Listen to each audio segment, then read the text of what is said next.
অর্থনৈতিক উন্নয়নে সড়ক নেটওয়ার্ক গড়ছে সরকার বললেন প্রধানমন্ত্রী। হাওড়ে শিল্প কারখানা প্রতিষ্ঠার আশ্বাস।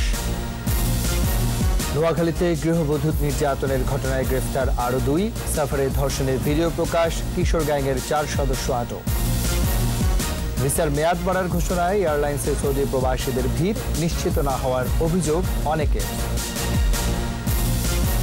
রোহিঙ্গা গণহত্যার বিচারে সহায়তা করবে বাংলাদেশ। আদালতের স্থান পরিবর্তনের আবেদন আইনজীবী প্যানেলের।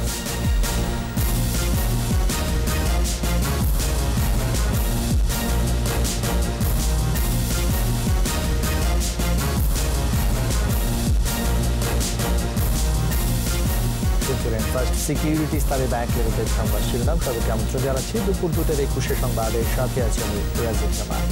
আর দর্শক, একুশে টেলিভিশনের সংবাদ একই সাথে সরাসরি দেখতে পাবেন আমাদের ফেসবুক পেজ www.facebook.com/2124 অনলাইনে।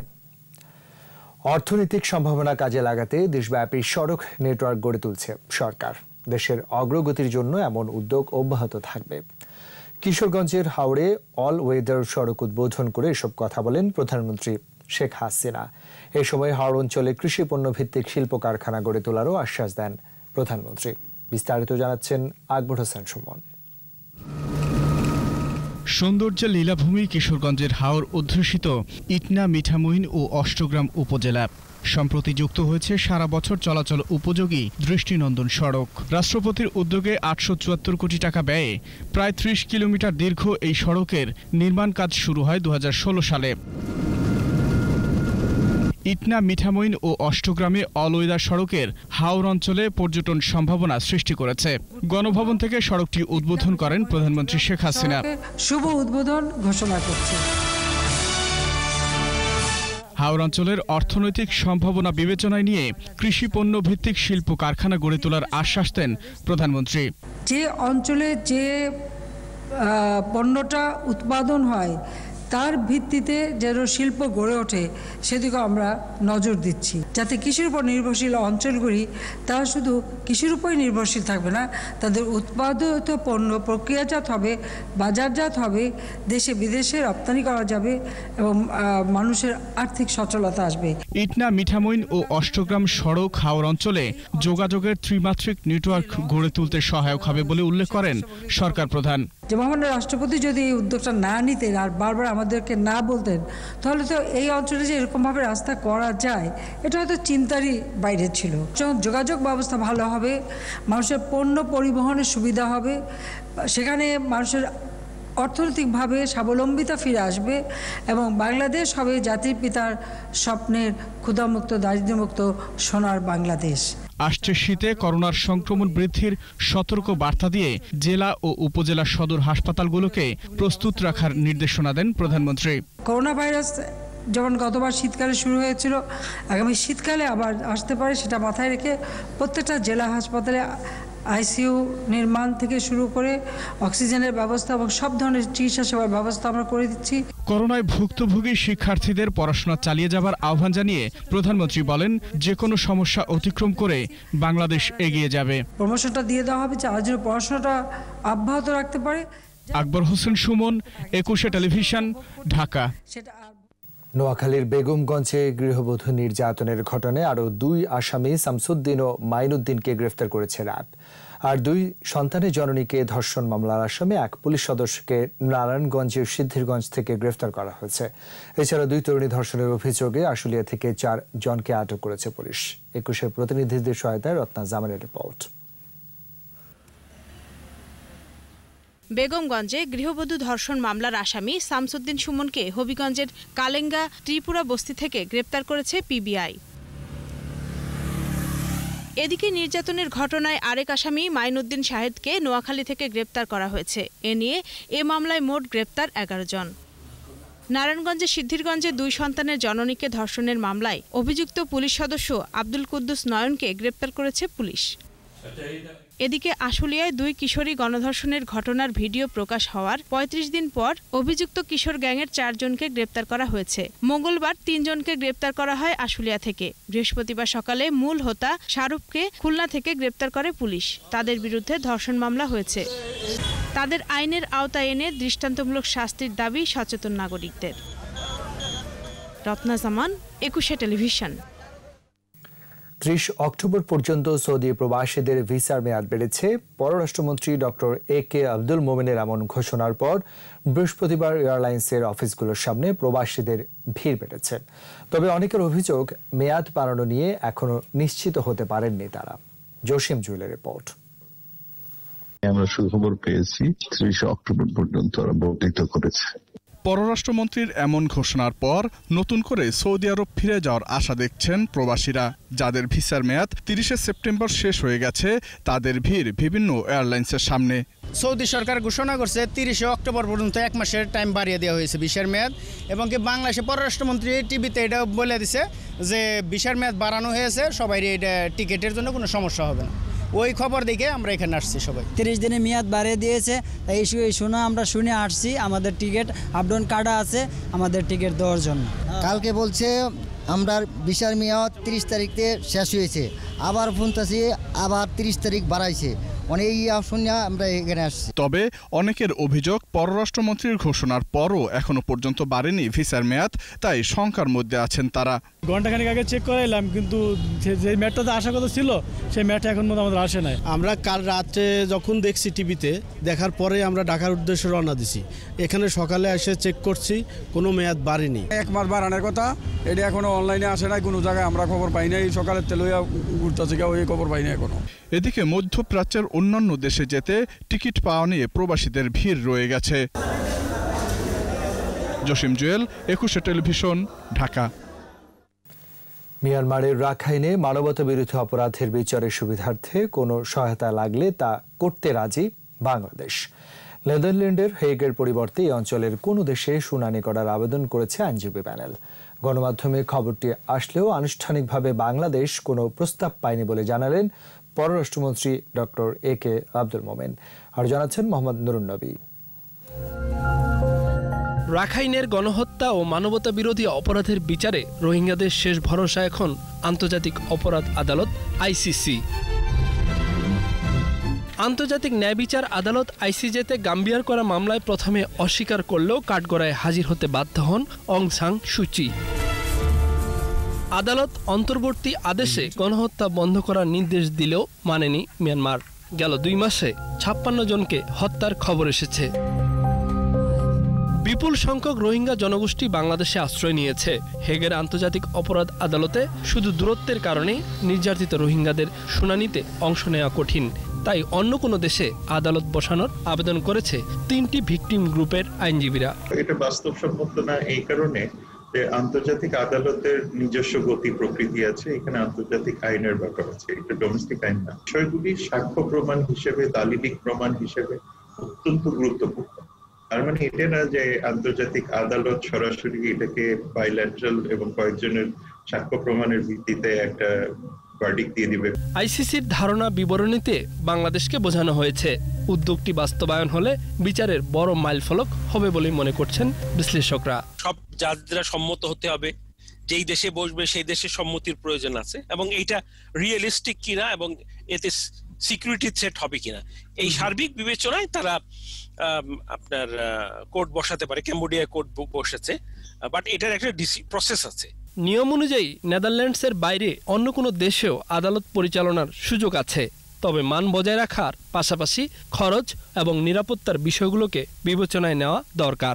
বাংলাদেশে নয়, কারণ এখানে যদিও এটি আন্তর্জাতিক একটি সমস্যা, এখানে 2টি পক্ষ হচ্ছে বাংলাদেশ এবং মিয়ানমার। কাজে বাংলাদেশে না করে এটি আঞ্চলিকভাবে কোথাও করা যায় কিনা, যেখানে সরাসরিভাবে হয়তো রোহিঙ্গাদের অবস্থান নেই, সেরকম কোথাও যদি এটা স্থাপন করা যায় তাহলে হয়তো এটি মানে পরিচালনার ক্ষেত্রে যে সুযোগ সুবিধা সেটি সহজতর হবে, কিন্তু বিতর্কের ঊর্ধ্বে থাকে। পররাষ্ট্রমন্ত্রী জানাচ্ছেন এখনো আনুষ্ঠানিকভাবে কোনো প্রস্তাব পায়নি বাংলাদেশ। কেউ কেউ বলছেন যে এইখানে যদি হিয়ারিংটা হয় তাহলে অতি সহজে অনেকের হিয়ারিং নেওয়া যেতে পারে। আইসিজের থেকে কোনো অনুরোধ পাইনি কিংবা কোনো কর্তৃপক্ষ থেকে পাইনি। আসলে পরে তখন আমরা এটা নিয়ে আলাপ করব। তবে বাংলাদেশে আদালত বসানোর ধারণা বাস্তবায়ন একেবারে প্রাথমিক পর্যায়ে আছে বলেই মনে করছেন বিশেষজ্ঞরা। মোহাম্মদ নুরুন নবী, একুশে টেলিভিশন, ঢাকা। এদিকে কক্সবাজারের রোহিঙ্গা ক্যাম্পগুলো দিনে দিনে উত্তপ্ত হয়ে উঠছে। অভ্যন্তরীণ দ্বন্দ্ব, ইয়াবা ব্যবসা ও ক্যাম্প ভিত্তিক আধিপত্য বিস্তার নিয়ে প্রতিনিয়ত সংঘর্ষের সৃষ্টি হচ্ছে। গত সপ্তাহ জুড়ে উখিয়ার কুতুপালং ক্যাম্পে সংঘর্ষে প্রাণ হারিয়েছে 8 জন রোহিঙ্গা। পরিস্থিতি সামাল দিতে ক্যাম্পে জোরদার হয়েছে আইনশৃঙ্খলা বাহিনীর যৌথ টহল। কক্সবাজার প্রতিনিধি আব্দুল আজিজের রিপোর্ট জানাচ্ছেন রত্না জামান। উখিয়া ও টেকনাফের রোহিঙ্গা ক্যাম্পগুলোতে সন্ত্রাসী গ্রুপগুলো সক্রিয় হয়ে উঠেছে। কুতুপালং ও লম্বাসিয়া ক্যাম্পে দফায় দফায় সংঘর্ষে হতাহতের ঘটনা ঘটেছে। সাধারণ রোহিঙ্গারা বলছেন, আনাস গ্রুপ ও মুন্না গ্রুপের মধ্যে বিরোধ চলে আসছে দীর্ঘদিন ধরে। সম্প্রতি তাদের মধ্যে সংঘর্ষ শুরু হয়, অনেকে অন্য ক্যাম্পে আশ্রয় নিয়েছেন। বন্ধ রয়েছে ক্যাম্পের দোকানপাট। মারের দরের গুলি মারামারি করে বিশ্ব অশান্তি করি, আর এখন শান্তি মাঝে থাকি না পারি। ইতেন তুটিয়া গলাইরে আর নির্যাতন করিরে আর মারি বেলা খাড়ি বেলা তো এটা গুলি আবার শুনি ওরে ফোন গুন যাওয়া এখন আর গুন যাই না পারি। আর আইসিতে পারমার তো জান বাঁচাই বললা হই এডিও জান আর কি করি না পারি। চলমান পরিস্থিতিতে ক্যাম্প পরিদর্শন করেন পুলিশের চট্টগ্রাম রেঞ্জের ডিআইজি আনোয়ার হোসেন। পরে তিনি জানান, অবৈধ অস্ত্র উদ্ধারে তৎপরতা চালানো হবে। আমাদের যে আইনশৃঙ্খলা রক্ষাকারী বাহিনী আছে, যৌথ পেট্রোলিং আছে, আধিপত্য থাকবে তাদের, অন্য কারোর আধিপত্য থাকার কোনো সুযোগ এখানে নেই। আমরা অবৈধ অস্ত্র যাদের কাছে আছে তাদেরকে তো অবশ্যই অবৈধ অস্ত্র রাখার দায়ে গ্রেফতার করা হবে। রোহিঙ্গা শরণার্থী ত্রাণ প্রত্যাবাসন কার্যালয় জানিয়েছে, ক্যাম্পে চলমান অস্থিতিশীল পরিস্থিতি নিয়ন্ত্রণে কাজ করছে আইনশৃঙ্খলা বাহিনী। রোহিঙ্গা ক্যাম্প একটা গণবসতি, যে কোনো বিষয় উঠলে এর মধ্যে দ্বিমত হয়। এটা আমরা এখন চেষ্টা করতেছি এই রিউমার ম্যানেজমেন্টটা কিভাবে করা যায়। ঘটনাস্থলে এপিবিএন সহ আইনশৃঙ্খলা বাহিনীর যৌথ টহল জোরদার করা হয়েছে। রত্না জামান, একুশে টেলিভিশন। স্বাস্থ্যবিধি মেনে চলুন, সুস্থ থাকুন। নিচ্ছিবিরতি যখন ফিরছি তখন অন্যান্য খবরের সঙ্গে আরও থাকবে। পাঠ্য বইয়ে সাইবার নিরাপত্তার বিষয়ে অন্তর্ভুক্তির দাবি বিশেষজ্ঞদের। অনিরাপদ ওয়েবসাইট ভিজিট না করার পরামর্শ। আবারও বিদ্যুতের 21 সংবাদ। অনলাইনে ক্ষণিকের অসতর্কতায় হুমকিতে পড়তে পারে ব্যবহারকারীর ব্যক্তিগত ও প্রাতিষ্ঠানিক নিরাপত্তা। বিপত্তি এড়াতে অ্যাপ্লিকেশন ইনস্টলেশনে সতর্কতা ও নিরাপদ ওয়েবসাইট ভিজিট না করার পরামর্শ বিশেষজ্ঞদের। পাশাপাশি ব্যবহৃত ডিভাইসটিরও সুরক্ষা নিশ্চিত করতে হবে। অনেকেই আবার পাঠ্য বইয়ে সাইবার নিরাপত্তার বিষয়টি অন্তর্ভুক্তির দাবি করেছেন। দেখুন সাইবার সিকিউরিটি নিয়ে ইবনুর শাওনের 3 পর্বের বিশেষ রিপোর্টের শেষ পর্ব। জীবনযাপনের অত্যাবশ্যকীয় এক উপাদান এই স্মার্টফোন। আপনার একটুখানি অসতর্কতায় কত বড় ঝুঁকিতে পড়ে যেতে পারে আপনার ব্যক্তিগত নিরাপত্তা, সেটি দেখবার চেষ্টা করব। আমি আপনাকে যদি একটা লিঙ্ক সেন্ড করি, এই লিঙ্কের মাধ্যমে আপনি লিঙ্কটা ক্লিক করলে একটা অ্যাপ ডাউনলোড হবে, সেটা ইনস্টল করলে আপনার ফোনটা টোটালি হ্যাকারের কন্ট্রোলে চলে যাবে। ফাইল, SMS, কল লগ যেগুলো বলা হয়, কল লগের অ্যাক্সেস, কন্ট্রাক্টস, অ্যাকাউন্টস আর অ্যাপ্লিকেশন যেগুলো আপনার ফোনে ইনস্টল করা আছে সেগুলোর অ্যাক্সেস আমরা পেয়ে গেছি। এভাবেই খুব সহজে আপনার মোবাইলের সমস্ত ডেটা এমনকি সামনের এবং পেছনের ক্যামেরা, মাইক্রোফোন সব কিছুর নিয়ন্ত্রণ হ্যাকারদের হাতে চলে যাচ্ছে। আতঙ্কের বিষয় হলো ব্যবহারকারী বুঝতেই পারবে না তার ডিভাইসটি কার নিয়ন্ত্রণে। আপনি যে কোনো কিছু পাসওয়ার্ড টাইপ করছেন, যেমন ফেসবুকের ক্ষেত্রে ধরেন আপনার ফেসবুকের ইমেল আইডি আর পাসওয়ার্ডটা নিয়ে ফেসবুক হ্যাক হতে পারে। ঠিক এইভাবেই আপনি ব্যাংকের অনেক লেনদেন করছেন, যদি লেনদেন করে থাকেন তাহলে তারা ব্যাংকের যে যাবতীয় ডিটেলসগুলো নিয়ে আপনার ব্যাংক অ্যাকাউন্ট পর্যন্ত হ্যাক করতে পারে। এমনকি আপনার যে পার্সোনাল ডেটাগুলো আছে সেগুলো ডাউনলোড করে নিতে পারে এবং আপনি কখন কোথায় আছেন সেটা পিন পয়েন্ট লোকেশন পেতে পারে। সেই সাথে আপনি কোথায় এবং কিভাবে আছেন সেটা লাইভ ক্যামেরার মাধ্যমে, 2টা ক্যামেরার মাধ্যমেই দেখতে পারে হ্যাকাররা, সামনে এবং পিছনে। তবে সচেতনতা বাড়ায় ব্যক্তি পর্যায়ে হামলা কমেছে, কিন্তু বাড়ছে প্রাতিষ্ঠানিক পর্যায়ে। কোনো জায়গাতে সাবস্ক্রাইব করি বা অ্যাকাউন্ট ক্রিয়েট করি, আমরা কিন্তু ওখানে টার্মস অ্যান্ড কন্ডিশনস থাকে। তারা বলে দেয় যে ইউজারদের রাইট কি, তাদের রাইট কি, কী ইনফরমেশন তারা শেয়ার করলে তারা নিতে পারবে, এই ইনফরমেশনগুলো কার সাথে তারা শেয়ার করবে। আমরা ম্যাক্সিমাম ক্ষেত্রেই এই টার্মস অ্যান্ড কন্ডিশনসগুলো পড়ি না। যেই জিনিসের সাথে ইন্টারাকশন করা হোক না কেন, যে সফটওয়্যার বা যে অ্যাপ্লিকেশন ইউজ করা হোক না কেন, অ্যাটলিস্ট মিনিমাম লেভেলের সেই সম্পর্কে অ্যাডভান্টেজ ডিসঅ্যাডভান্টেজটা জানা উচিত। আউটসাইড অ্যাটাকের চেয়েও ভয়ঙ্কর ইনসাইড অ্যাটাক। 3-4 একটু কিছু নলেজ, তারপরে 5-6 কিছু নলেজ, এভাবে দিয়ে যদি তাদেরকে আগে থেকেই জানানো যায় যে সাইবার ক্রাইমের শিকার হলে কি করতে হবে, কিভাবে একটা মানে সফটওয়্যার এটা ম্যালিসিয়াস কিনা বা ম্যালিসিয়াস বিহেভিয়ার কি, এগুলো সম্পর্কে যদি একটু জানানো যেতে পারে, তাহলে সেক্ষেত্রে আমার মনে হয় যে এই জায়গা থেকে তারা ডেভেলপ হয়ে যাবে। ব্যক্তি পর্যায়ে হ্যাকিং ও হয়রানি বন্ধে ডিজিটাল নিরাপত্তা আইন সম্পর্কে সবাইকে সচেতন করার পরামর্শ প্রযুক্তিবিদদের। ল এনফোর্সমেন্ট এজেন্সি এসব ব্যাপারে অনেক দক্ষ এবং তারা একটি সুষ্ঠু তদন্ত করতে সক্ষম। সেক্ষেত্রে আমার মনে হয় সবার আগে যেসব তথ্য উপাত্ত আছে, যেগুলো আছে তার কাছে যে অবস্থায় আছে, সেই অবস্থায় আগে ল এনফোর্সমেন্ট এজেন্সির সাথে যোগাযোগ করতে হবে। ইবনে নূর শাওন, 21 টেলিভিশন, ঢাকা। করোনা সংকটের পরও স্বল্পোন্নত দেশের তালিকা থেকে বের হওয়ার যোগ্যতা ধরে রেখেছে বাংলাদেশ।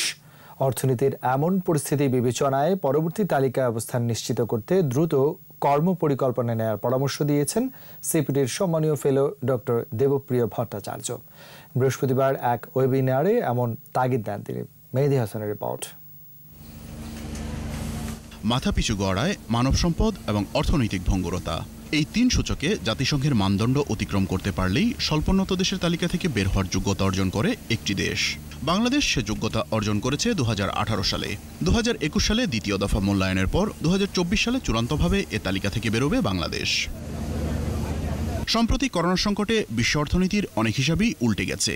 তারপরও রপ্তানি আয়, রেমিটেন্স প্রবাহ, কৃষি উৎপাদন সহ বিভিন্ন সূচকের অগ্রগতিতে 2021 সালের পুনর্মূল্যায়নে বাংলাদেশ পিছিয়ে পড়বে না, এমন মতই দিলেন ডক্টর দেবপ্রিয় ভট্টাচার্য। কোভিডের আঘাতে দারিদ্র্য বাড়ছে, আয় কমছে, কিন্তু আপনি যেই সূচকের উপর নির্ভর করে উত্তরণ করেন সেই সূচকে কিন্তু আপনি উতরে গেছেন। তাহলে এইগুলোকে মোকাবেলা করার জন্য আপনি আন্তর্জাতিক সমর্থন এবং দেশের উন্নয়ন কৌশল কি হবে, এইটি পুনর্বিবেচনার প্রয়োজন। স্বল্পোন্নত দেশের তালিকা থেকে বেরুলে কমবে শুল্কমুক্ত রপ্তানি সুবিধা, বিদেশি সহায়তা এবং ঋণ সুবিধা। এমন পরিস্থিতি মোকাবেলা করতে বাড়াতে হবে কর পরিধি ও আদায়ের পরিমাণ এবং বিদেশি বিনিয়োগ। আন্তর্জাতিক সম্প্রদায়ের কাছে তার উত্তরণকালীন দাবিনামাটাকে খুব দ্রুততার সাথে নিয়ে আসা উচিত। সেখানে বাণিজ্য, আমার উন্নয়ন, অর্থ, আমার ওখানে মেধাস্বত্ব আইন, ওখানে আমার প্রযুক্তি, ওখানে আমার স্বাস্থ্য সম্পর্কিত বিষয়াদি ইত্যাদি সমস্ত সামগ্রিকতায় এই দাবিনামাটা করা উচিত। বর্তমানে বাংলাদেশ সহ 12টি দেশ স্বল্পোন্নত অর্থনীতি তালিকা থেকে বের হওয়ার জন্য অপেক্ষায় আছে। কোভিড বিবেচনায় বাংলাদেশের। মেহেদী হাসান, 21 টেলিভিশন, ঢাকা। চট্টগ্রামের নাজিরহাট কলেজের অধ্যক্ষ গোপাল কৃষ্ণ মুহুরী হত্যা মামলায় আমৃত্যু কারাদণ্ডপ্রাপ্ত 3 আসামিকে 50,000 টাকা জরিমানা অনাদায়ে 1 বছরের কারাদণ্ড দিয়ে সংশোধনী রায় দিয়েছে আপিল বিভাগ। এর আগে গত মঙ্গলবারও 3 আসামির সাজা কমিয়ে আমৃত্যু কারাদণ্ড দেয় আপিল বিভাগ। চট্টগ্রামের নাজিরহাট কলেজের অধ্যক্ষ গোপাল কৃষ্ণ মুহুরী হত্যা মামলার বিচার শেষে নাসির ওরফে গিট্টু নাসির, আজম, আলমগীর ও মন্টুকে মৃত্যুদণ্ড দেয় জজ আদালত। এছাড়া মহিউদ্দিন ওরফে মহিউদ্দিন, হাবিব খান, সাইফুল ওরফে ছোট্ট সাইফুল ও শাহজাহানকে যাবজ্জীবন কারাদণ্ড দেওয়া হয়। 2001 সালের 16 নভেম্বর বাসায় ঢুকে তাকে হত্যা করে জামায়াত শিবির কর্মীরা। গোপাল কৃষ্ণ মুহুরী হত্যা মামলায় মহামান্য আপিল বিভাগ 3 জন আসামির মৃত্যুদণ্ড আদেশ পরিবর্তন করে যাবজ্জীবন কারাদণ্ডের আদেশ প্রদান করেন। মহামান্য আপিল বিভাগ তাদের পূর্বের আদেশ পরিবর্তন করে প্রত্যেককে 50,000 টাকা করে জরিমানা প্রদান করা হয়েছে এবং এই টাকা অনাদায়ে আরও অতিরিক্ত 1 বছরের কারাদণ্ডের আদেশ প্রদান করা হয়েছে। আর এর সাথে শেষ করছি দুপুর 2টার 21 সংবাদ। যাওয়ার আগে ফার্স্ট সিকিউরিটি ইসলামী ব্যাংক লিমিটেড সংবাদ শিরোনামগুলো জানাচ্ছি আরও একবার। অর্থনৈতিক উন্নয়নে সড়ক নেটওয়ার্ক করছে সরকার বললেন প্রধানমন্ত্রী। হাওড়ের শিল্প কারখানা প্রতিষ্ঠার আশ্বাস। নোয়াখালীতে গৃহবধূ নির্যাতনের ঘটনায় গ্রেফতার আরও 2। সফরে ধর্ষণের ভিডিও প্রকাশ। কিশোর গ্যাংয়ের 4 সদস্য আটক। ভিসার মেয়াদ বাড়ার ঘোষণা। এয়ারলাইন্সে সৌদি প্রবাসীদের ভিড় নিশ্চিত না হওয়ার অভিযোগ অনেকের। রোহিঙ্গা গণহত্যার বিচারে সহায়তা করবে বাংলাদেশ। আদালতের স্থান পরিবর্তনের আবেদন আইনজীবী প্যানেলের।